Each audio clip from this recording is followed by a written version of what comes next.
How's it going, everyone? My name is Kyle Hurley from Munroe Wealth Management, joined by John Coughlin and Greg Munroe.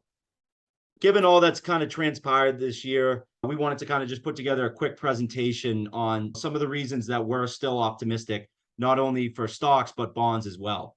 It's obviously been a tough year for the stock market with, basically everything being down year to date. But we have to remind ourselves that everything in the stock market is temporary, even when it feels permanent. There's another quote that Morgan Housel once said that every past decline looks like an opportunity, and every future decline looks like a risk. So let me just say that one more time. Every past decline looks like an opportunity, and every future decline looks like a risk. So what does that mean? If we were to go back to COVID, right, 2020, S&P 500 dropped 30% in what seemed like 3 hours. And then a couple of years later, everything was up almost double, even triple digits. We all were thinking to ourselves, if only I had bought back then, right? Because it looked so easy. But at the time, we were worried that we were in the middle of a pandemic. Were we going to make it? How was the world going to go on? Right. So we have to remind ourselves, even when it's really, really dark and everyone's pessimistic, there are reasons to be optimistic. And we're going to kind of walk you through a couple of those things right now. The theme of this presentation is reasons to be optimistic about stocks and bonds. You're going to see these CNBC headlines. You're going to hear it on the news. We're not over yet. The markets could fall another 20%, which they very well could. But, there are some things out there that we want to highlight. So, John, you want to walk us through this first one here? Yeah, thanks, Kyle. So where does the stock market go from here? We've had a tough year. The market's down about 25%. Like Kyle said, things look pretty bleak. So this is from Ryan Dietrich. He was at an LPL for quite a while. He's got a lot of great stats. So this is a tweet that he put out recently. So since World War II, the S&P 500, which is, for those of you that don't know, that's how we track the largest 500 companies in the United States stock market. So since World War II, the S&P 500 finished the year down more than 20% only 3 times. Right now we're down 25%. It's likely we'll probably finish down more than 20% at the end of this year. So those times, which he came back, this was a typo for those of you that follow it. It was 1974, not 1972. But 1974, 2002, and 2008, especially those 2 recent ones, a lot of you probably remember, obviously we're down more than 20% in that year, which is a pretty significant drop. And even in those really tough times, it's pretty hard to imagine that the next year after those years gained 31.5, 26.4, and 23.5. So just the main takeaway here is that just when things look really dark and you want to pull out and you want to stop having your money in the stock market, there's a lot of bad news out there, things can turn around. It's always darkest just before dawn. Getting your money back. So this is a great chart. Everybody's excited to get their money back at some point here in the stock market. So this is the return that we would need to get back to the peak of the stock market back in January of this year. So about 4,800 roughly on the S&P 500. So Kyle, don't you think it's pretty likely that over the next 3, 4, 5 years that the market could get back to the peak of where it was in January? Absolutely. I like that odds all day long. Right. So 3 years from now, which I feel pretty confident the market should be able to get back to that peak. If 3 years from now, the market gets back to just where it was at the peak in January, the average return on that would be 12.1% per year.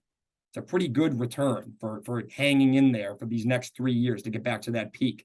Even if it takes 5 years, it still averages about 8% per year. So these numbers look pretty good, which is, it's hard to remember this in these times when things look so bleak and the news is constantly spewing that the market's going to continue to crash and the world is over. 5 years from now, even if it takes 5 years to get back where we were in January, you average 8% per year. I'd take that any day of the week. Another point that we have that comes up a lot is, why don't we try and get out and then get back in? We hear this a lot from clients and people that we talk to. Things look bad, Greg. Why don't we just try and let's go off to the sidelines for a little bit and go in cash. And then when things look better, that's the key quote, when things look better, we'll get back in. The problem with that is how devastating that is to your returns.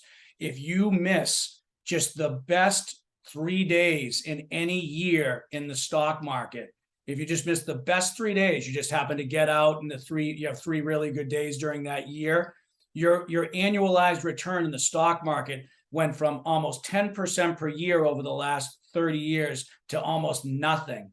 So if every year you just missed those best 3 days, you literally erased all of those returns over 30 years. Instead of getting 10% per year on your money, you got nothing. So that's why we always say you have to be in it to win it. You have to be in the market the entire year, every year, so that you capture those big days. Because when you have a big decline like this, you need to watch. Actually, on the exciting side is that when the lightning strikes, and what will happen is during these big years we have declines, you'll have huge up days. That's why you can't try and time it and get out and get back in, because if you miss those key days during any year, you ruin your long-term returns and can ruin your chance to achieve your goals. Absolutely, Greg. So just kind of, piggybacking on this point of sticking, to your plan, staying in the game. So what this chart is showing you is what's the likelihood that I make money in the S&P 500 over 1 year, 3 year, 5 year. So if we were to just look at this side of the chart here. So if I invest my money in the S&P 500 for 12 months or 1 year, I have a 74% chance, going back on history here since 1950, 74% chance to make money. Good odds, right? I mean, obviously with investing, as we all know this year, there are no guarantees. There's volatility that we have to put up with.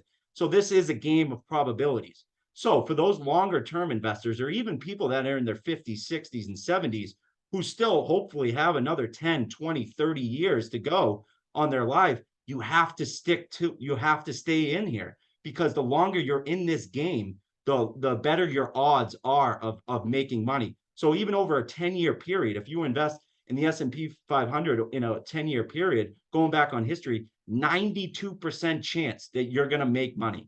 I mean, these are odds that I will take all day long. So I know you want to get out when it gets down, but I mean, you just never, ever want to sell when things are down. You want to stay put and see if you can ride this out. And what's really made this year, super interesting, if you want to call it that, is typically in a down year, stocks go down and bonds kind of serve as that cushion, right? Though when stocks go down, bonds usually go up, and they kind of provide that stability in your portfolio. But this year's been an anomaly. So what this chart is basically showing, going back to 1976, the Bloomberg U.S. Aggregate Bond Index, which is just a basket of U.S. bonds, and it's basically showing you how they've performed from 1976 to present day. So as you can see, going back to 1976, these bonds have been up 42 out of 46 years. I mean, that's insane. I mean, basically 9 out of every 10 years, you're up on these bond funds, albeit the returns aren't what stocks do, but they have been able to provide that cushion. But we've been in a raising rate environment, and bonds have taken such a beating that we're down around 15%.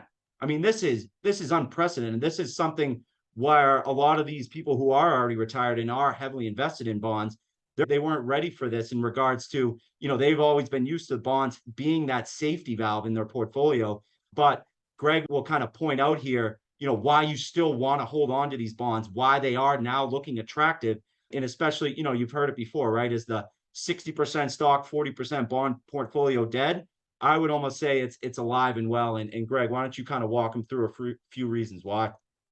Yeah, that's great. So the other thing that happens in a year like this, where bonds are down so much, the most that we've seen historically by far since 1976, the one thing that's happening now is bonds are starting to look very attractive because of the interest that they're paying now. If Kyle, if you can hover over the 3.96, that right there is what bonds now are paying. So if you put your money into bonds now, on average, you're getting about 4% per year on your money just from the interest. And when we look historically, when you get to a point where bonds are paying close to 4%, and you look at what they make over the next 5 years, they on average make 4.6% just in the general bond index. So this kind of a decline in bonds because of the sharp rise in interest rates creates a really big opportunity. And it's another reason why next year, guess what? what goes down goes back up. There's a very high likelihood that your bonds are going to serve that cushion and may even do a lot better than 4% next year. They may even do double digits in 2023. I wouldn't be surprised at all. I like that call. Yeah, I love when we come out with some forecasts. So we want to thank you guys for watching this. We understand it's been a very tough year, and we'll be honest with you, we don't know where these things are going to end up. But the way we operate is, we have these retirement plans in place. We like to stick to the plan. We've kind of put in this expectation that there's volatility along the way. I mean, Greg, you've been doing this 30 plus years. I don't want to, date yourself here, but I don't know if you want to highlight just some of the things that you're thinking about. Well, yeah, no, the reason we put this together was we thought it might be helpful. The three of us and all of us at the firm are pretty excited about the prospects for next year. We completely understand and are empathetic toward how difficult this year would be. But like we say before, we prepared our clients for the certainty of uncertainty. And everyone listening to this who's a client of ours, I think they know they're in really good shape to handle something like this. The only person that really needs to be worried about this sort of decline is someone who needs all of their money in the next few months, because things certainly could get worse before they can get better. But if you look out the next year or 2 or 3, we feel really confident that things are going to come back as soon as the Federal Reserve gets a handle on inflation, and it's already starting to moderate a little bit. So the idea is stick it out, stick around, watch what happens over the next year. Don't get faked out, don't sell out while things are low. The old saying in our business is no panic, no sell, no lose. Great points. Great points. Thank you, everybody, for joining us. If you have questions and you are a client, or obviously if you're not a client, please feel free to reach out. Happy to help anybody, and I look forward to seeing you back here soon. Awesome. Thanks, guys.